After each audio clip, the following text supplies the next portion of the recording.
Hello everyone, मेरा नाम है शौर और यह है मेरा थर्ड लेक्चर जावा प्लेलिस्ट की। आज हम लोग जानेंगे कि वेरिएबल और डेटा टाइप जावा में क्या होते हैं। So let's get started. But आज का लेक्चर स्टार्ट करने से पहले मैं आपको पिछले लेक्चर की कुछ चीज़ें रिकॉल कराना चाहूँगा। पिछले लेक्चर में हम लोगों ने देखा था कि जावा प्रोग्राम का बेसिक स्ट्रक्चर क्या होता है, तो आज हम लोग उसी के बारे में पहले थोड़ा सा एक क्विक रिकैप करेंगे, उसके बाद आज का लेक्चर स्टार्ट करेंगे।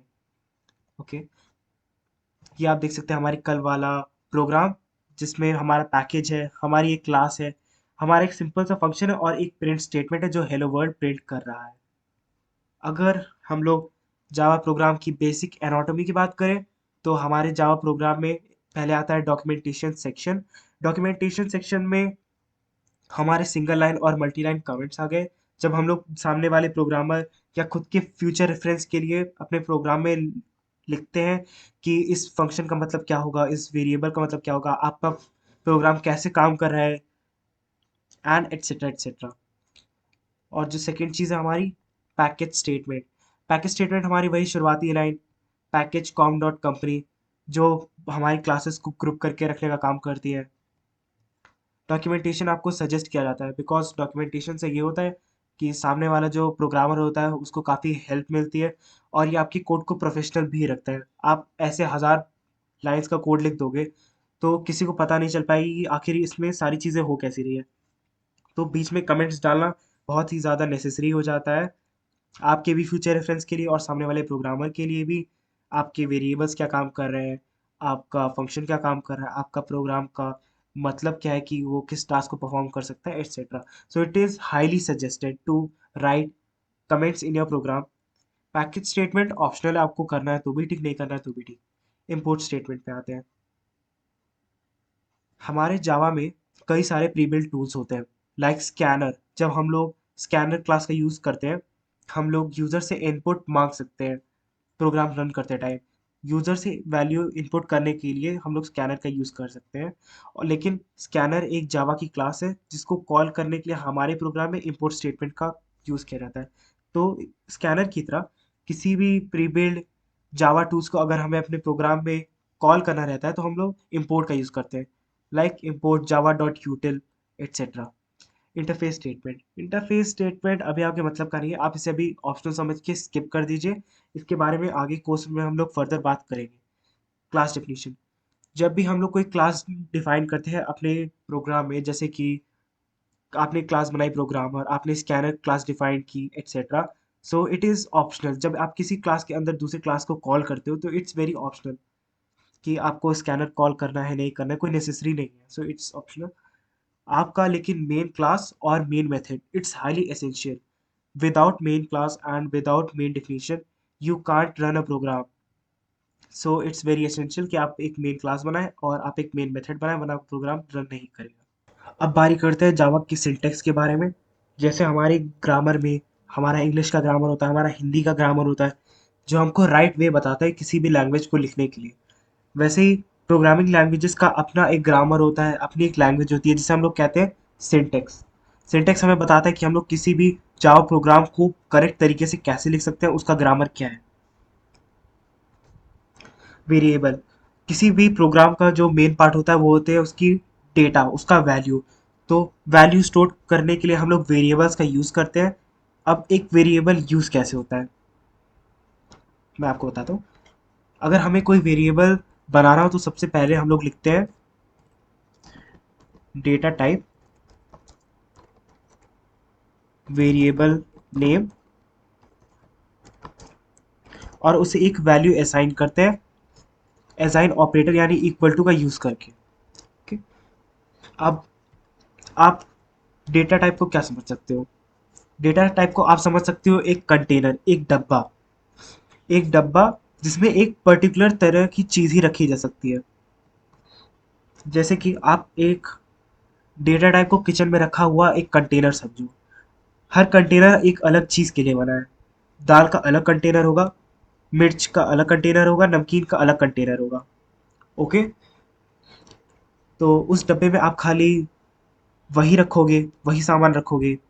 ये नहीं है कि आप किसी भी कंटेनर में कुछ भी डालो, एक ही कंटेनर में आप दाल भी डालो, एक ही कंटेनर में आप चने भी डालो, ऐसा आप नहीं करोगे। तो आप एक डब्बे को समझ सकते हो कंटेनर को आप समझ सकते हो डेटा टाइप, लेकिन वो डेटा टाइप खाली एक ही तरीके का सामान रखने के लिए है। और आप उसका जो नाम देते हो, जैसे कि दाल का डब्बा, ये पास्ता का डब्बा, तो वो उसका नाम हो गया, वेरिएबल नेम हो गया, और उसके अंदर आप सामान रखते हो। जैसे कि यहाँ पे ये हमारा हो गया डेटा टाइप, एक डेटा टाइप, उसके बाद हमारे डेटा टाइप का नेम, और फिर उसमें वैल्यू कि उसमें कितना सामान रखा है, आप ऐसे समझ सकते हो। तो पहले हम लोग उसके ग्रामर की बात कर लेते हैं। अगर आपको कोई भी वेरिएबल का नेम लिखना हो, जैसे कि हमारा एक डेटा टाइप है, और यहाँ हमारा वेरिएबल है और उसकी वैल्यू है। बाइट एक डेटा टाइप है जो हम लोग यूज करते हैं एक short range of integer values store करने के लिए। मतलब हम लोग -128 से 128 तक की वैल्यू स्टोर कर सकते हैं एक बाइट डेटा टाइप के अंदर, और वो खाली इंटीजर्स होने चाहिए, आप डेसिमल पॉइंट्स का यूज नहीं कर सकते हो। तो ये हमारा बाइट डेटा टाइप है, एक ऐसा डब्बा जिसमें आप खाली -128 से 127 तक के वैल्यूज रख सकते हो, उसके बाद उसका डब्बा भर जाएगा और आप उसमें और वैल्यूज नहीं रख सकते हो। तो हमने एक बाइट वाला डब्बा लिया, उसका नाम रख दिया श्योर, और उसे एक वैल्यू असाइन कर दिया।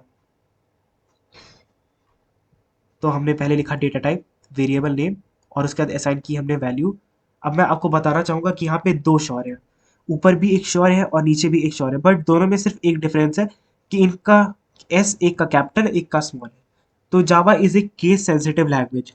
अगर आप स्मॉल एस लिखोगे तो वो अलग चीज मानी जाएगी, एक अलग वेरिएबल नेम माना जाएगा, एक अलग वर्ड माना जाएगा। और अगर आप कैपिटल एस लिखते हो तो उसको कुछ और माना जाएगा। Java is a case sensitive language. आप अगर चाहो कि आप एक डेटा टाइप बना रहे हो, आपका मन करे कि मैं लेटर्स यूज नहीं करूंगा, मैं नंबर से स्टार्ट करूंगा अपने वेरिएबल नेम को, तो करके देखते हैं। 37 मैंने जैसे टाइप किया, ये रेड हो गया, इसका मतलब ये एरर है। हम लोग जावा में किसी भी डेटा टाइप का नाम नंबर से स्टार्ट नहीं कर सकते हैं। आप बाद में नंबर लगा सकते हो वेरिएबल की, कि अगर आप लास्ट में लगाना चाहो, एक लेटर बाद लगाना चाहो, या बीच में लगाना चाहो, तो आप लगा सकते हो, नो प्रॉब्लम। लेकिन आप स्टार्टिंग में आप चाहो कि आपका वेरिएबल नंबर से स्टार्ट हो, सो इट्स नॉट पॉसिबल यार, आपके नाम में नंबर थोड़ी होता है ना। बस वही सेम फंडा है कि आप जावा में भी किसी भी वेरिएबल का नाम नंबर से स्टार्ट नहीं कर सकते हो। और अगर आप स्पेस देकर लिखना चाहो, जैसे कि शौर मेरा पूरा नाम नहीं है, शौर मेरा फर्स्ट नेम है, लेकिन अगर मैं अपना पूरा नाम लिखना चाहूँ, शौरकुंदन वर्मा, सो मैं नहीं लिख सकता। ऐसा क्यों नहीं लिख सकता मैं? क्योंकि जावा में वाइट स्पेसेस अलाउड नहीं। वाइट स्पेसेस का मतलब होता है ब्लैंक स्पेसेस, हमारा स्पेस बार यूज करने पे जो हमारी स्पेस आती है वो आप यूज नहीं कर सकते, इसीलिए हम लोग कैमल केस नोटेशन यूज करते हैं जावा के अंदर, लाइक दिस। शौरकुंदन वर्मा आप ऐसे लिख सकते हो, अगर आप चाहो तो अंडरस्कोर भी लगा सकते हो इसके अंदर, या आप डॉलर का भी साइन लगा सकते हो, आप ऐसे लिख सकते हो। लेकिन आप अगर वाइट स्पेस देने का ट्राई करोगे तो इट्स इलीगल इन जावा, आप इसे यूज नहीं कर सकते हो। अगर मैं इन सब येलो वर्ड्स की बात करूं जो हम लोग को अभी अपनी इंटेलिजेंस में दिख रहे हैं, जैसे कि पैकेज, क्लास, स्टैटिक वर्ड, अगर मैं इन सब से एक नंबर बनाने का स्टार्ट करूं, एक नंबर बनाने का टाइप करूं कि इंट बाइट ले लेते हैं, बाइट स्टैटिक इक्वल स्टेट, अगर मैं कोई येलो वाला वर्ड यूज करने का ट्राई करूं तो मैं एक वेरिएबल नहीं बना सकता, ये मुझे एरर शो कर देगा। कि जितने भी येलो वर्ड्स या जितने भी जावा के प्री डिफाइंड वर्ड्स हैं, इनको हम लोग कीवर्ड्स बोलते हैं। मतलब ये सारे वर्ड्स जावा ने अपने लिए रिजर्व कर रखे हैं, हम लोग इसे यूज नहीं कर सकते अपने यूज के लिए। कि अगर मैं स्टैटिक यूज करना चाहूँ तो मैं नहीं कर सकता हूँ, क्योंकि जावा ने ऑलरेडी इसे अपने लिए रिजर्व कर चुका है, इसका एक मतलब है जावा के अंदर। तो आप इसे ऐसे ही वेरिएबल नेम की तरह यूज नहीं कर सकते हो। लेकिन अगर मैं इसका एस कैपिटल कर देता हूँ, तो ये फिर एक अलग वर्ड हो गया, इसका अब कोई मतलब नहीं रहा जावा के स्मॉल एस वाले स्टैटिक से। तो अगर आपको कोई भी कीवर्ड लिखना हो तो आप उसके कुछ लेटर कैपिटलाइज या स्मॉल करके लिख सकते हो, तो जावा उसे दूसरा वर्ड समझ के इग्नोर कर देगा। But it's not a good practice. ठीक है, अगर आपको कुछ नेम रखना है तो अच्छा सर को, शौर्य जैसा, आप ऐसा कोई वर्ड यूज करो जो कीवर्ड नहीं है। अच्छी प्रैक्टिस नहीं मानी जाती है कि आप किसी जावा के प्री डिफाइंड कीवर्ड्स को यूज करो जावा प्रोग्राम में। तो अब बारी आती है हमारे डेटा टाइप्स के बारे में। जावा में हमारे पास दो क्लासिफिकेशंस है डेटा टाइप्स के बारे में, हमारे डब्बों के बारे में। प्रिमिटिव डेटा टाइप और non primitive data type. Primitive data type 8 तरीके के होते हैं: int, long, byte, short, float, char, boolean. और हमारे non primitive data type, primitive data type का मतलब होता है कि जो हमारे पास जावा में पहले से इंस्टॉल होकर आते हैं, और नॉन प्रिमिटिव डेटा टाइप इन्हीं डेटा टाइप से डिराइव होके बनते हैं। इनके बारे में हम लोग आगे कोर्स में डिस्कस करेंगे। अभी के लिए मैंने आपको बाइट के बारे में बताया था कि बाइट इंटीजर वैल्यू स्टोर करने के लिए होती है। इसका रेंज होता है -28 to 127, मतलब एक छोटा सा डब्बा है, एक छोटा सा कंटेनर है जिसमें खाली इंटीजर वैल्यू स्टोर होती है। आप इससे ज़्यादा बड़ी वैल्यू दोगे तो ये स्टोर नहीं कर पाएगा। अगर मैं यहाँ पे 10 की जगह इसको 1000 देने की कोशिश करूँ तो मुझे एरर शो कर देगा कि ये इसकी रेंज में नहीं आता है, ये इतना वैल्यू स्टोर करने की कैपेसिटी नहीं है इसकी। आप अगर बाइट में ट्राई करो कि आप एक डेसिमल देने का ट्राई करो, तो तभी ये एरर शो कर देगा, बिकॉज ये खाली इंटीजर डेटा टाइप को, इंटीजर वैल्यूज को स्टोर करने के लिए ही बना है। दूसरा आता है हमारा शॉर्ट। शॉर्ट भी हमारा इंटीजर वैल्यूज को स्टोर करने के लिए आता है, बट इसकी रेंज थोड़ी बड़ी होती है। ये -30,000 से लेके +30,000 के अराउंड जाता है। इसकी साइज होती है 2 बाइट्स। यहाँ मैंने पहले, चलिए हम बना के ही देख लेते हैं एक शॉर्ट को। तो हम लोगों ने पहले डाला शॉर्ट, उसके बाद हम लोगों ने वेरिएबल का नाम लिखा और हम लोगों ने इसे असाइन किया 30,000। अगर मैं 30,000 से इसकी लिमिट और एक्सीड करता हूँ, 3 लाख, ये नहीं हैंडल कर पाएगा, ये इसके कैपेसिटी के बाहर का है। तो ऐसे हम लोग डिफाइन करते हैं एक वेरिएबल को शॉर्ट में। अगर इंट की बात करें तो इंट 4 बाइट्स का होता है, इसकी भी अच्छी खासी रेंज होती है। It's like -2 trillion to 2 trillion, जो कि एक बहुत बड़ा नंबर होता है। और मोस्टली लोग इंट ही प्रेफर करते हैं, because it's not too big, not too short. तो आराम से आपकी वैल्यूज इसमें स्टोर हो जाती है। इंट भी हम लोग ऐसे डिनोट करते हैं, इंट।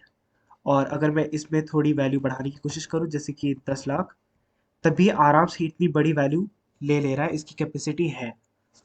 सो हम लोगों ने पहले लिखा डेटा टाइप इंट, फिर हम लोगों ने लिखा वेरिएबल नेम, और उसके बाद हम लोगों ने असाइनिंग ऑपरेटर की मदद से इसमें वैल्यू स्टोर कर दी। यहाँ तक बात हुई हमारे इंटीजर्स की।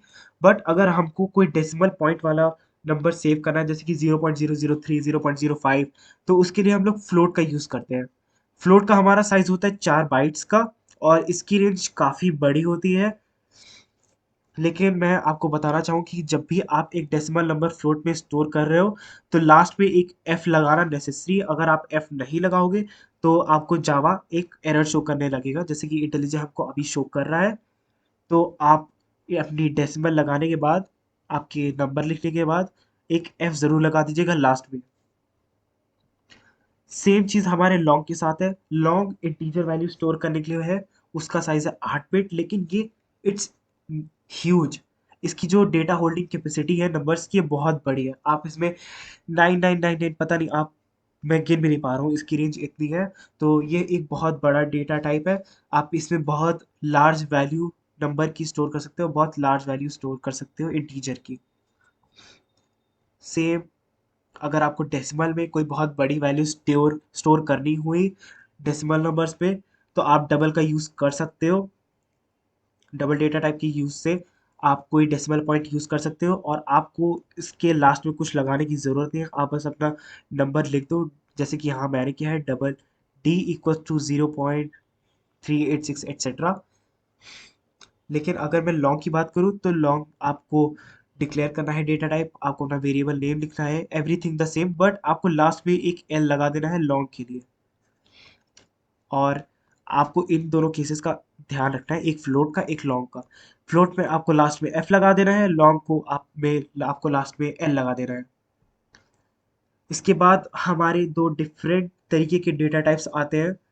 एक आता है हमारा कैर। कैर का मतलब हो गया कैरेक्टर वैल्यू स्टोर करने के लिए हमारा डेटा टाइप। ये 2 बाइट्स का होता है, और इसमें कोई भी नेगेटिव वैल्यूज नहीं होती है। इसका रेंज होता है 0 से लेके 65,535। ये कोई नंबर स्टोर करने के लिए नहीं है। ये एक सिंगल कैरेक्टर यूज करता है, जैसे कि $AS। जैसे कि यहाँ पे मैंने अभी कैर CH में ए स्टोर कर रखा है। अगर आप ए से एक से ज़्यादा कैरेक्टर स्टोर करना चाहोगे तो ये नहीं कर सकता। ये सिंगल इन्वर्टेड कॉमास में एक सिंगल कैरेक्टर स्टोर कर सकता है। इसमें सारे यूनिकोड के कैरेक्टर्स हैं, इसलिए इसकी रेंज इतनी बड़ी है 65,000। यहाँ पे कोई नेगेटिव वैल्यूज इसलिए नहीं है, क्योंकि हर एक डिजिट एक कैरेक्टर को रिप्रेजेंट कर रहा होता है। मतलब 0 का मतलब कोई डिजिट हो सकता है, 127 का मतलब होता है कैपिटल ए।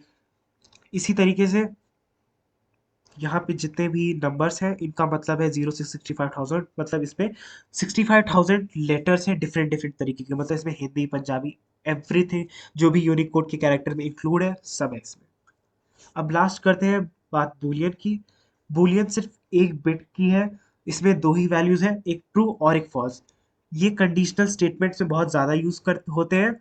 जब आपको कोई एक वैल्यू चाहिए होती है ट्रू या फॉल्स, तब हम लोग इसका यूज करते हैं। अगर मैं एक बूलियन को डिक्लेयर करना चाहूँ तो कुछ ऐसे होगा। पहले हम लिखेंगे डेटा टाइप बूलियन रिजल्ट, और उसके बाद हमें कोई भी एक वैल्यू लिखनी है, या तो ट्रू या तो फॉल्स। इसके लिए बस यही दो वैल्यूज है, इनके अलावा इसमें और कुछ भी स्टोर नहीं हो सकता है। तो मैं यहाँ स्टोर कर देता हूँ ट्रू। इसका बेसिक यूज़ हम लोग कंडीशनल ऑपरेटर्स में करते हैं, जब हम लोग को कोई एक वैल्यू चाहिए होती है ट्रू और फॉल्स के बेसिस पे, तब हम लोग इसका यूज़ करते हैं। तो ये थे हमारे 8 primitive data type: byte, short, long, float, double, char और बूलियन।